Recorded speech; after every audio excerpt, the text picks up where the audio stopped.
Hello friends, જય શ્રી કૃષ્ણ. કેમ છો તમે બધા? મજામાં? આશા રાખું છું કે તમે બધા મજામાં હશો.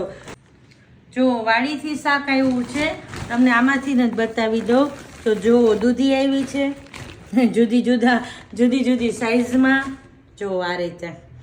અને કાચા ટમેટા છે, લીલી તુવેર છે. જો કાચા ટમેટા, લીલી તુવેર, પછી લાલ મરચાં. અને તુવેર તો વાડીની બહુ જ સરસ મીઠી હોય છે. જો ફૂલદાણા ભરેલા છે. તો આજે આપણે કાચા ટમેટાનું ભરેલું શાક બનાવી નાખીએ. સૌ પહેલાં લોટ બાંધી લઉં છું, એટલે લોટમાં કૂણપ આવી જાય.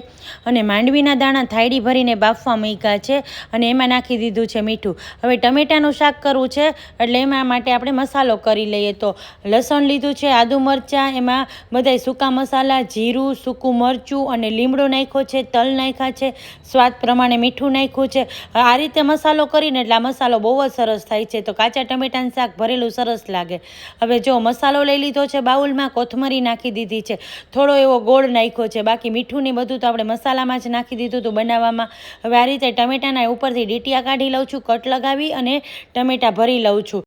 કાચા ટમેટા હોય ને થોડા કઠણ હોય છે, એટલે એને કુકરમાં હું વઘાર કરવાની છું. તો બધા ટમેટા ભરી લીધા છે, અને જો કુકરમાં તેલ મૂકી દઉં છું.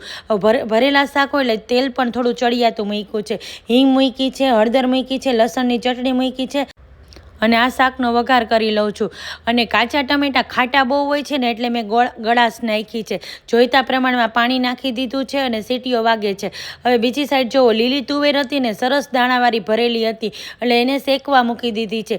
માંડવીના દાણા બફાઈ ગયા હતા, તો એનું પહેલાં સલાડ કરી લઈ. તો ટમેટું નાખી દીધું છે, કાકડી, લીલી ડુંગળી નાખી દીધી છે, લીંબુનો રસ નાખી દીધો છે, ઉપરથી ધાણા ભાજી અને મરી પાવડર નાખ્યો છે. અને મીઠું હવે નથી નાખતી, કારણ કે મેં માંડવીના દાણા બાફવામાં મીઠું નાખ્યું હતું ને, એટલા માટે. આ સલાડ પ્રોટીનથી એકદમ ભરેલું, મસ્ત મજાની મજા આવે ખાવાની. હવે જો તુવેર પણ શેકાઈ ગઈ હતી, અને ભોલીને ખાવી હતી, તો મેં એને ચખાડી દીધી.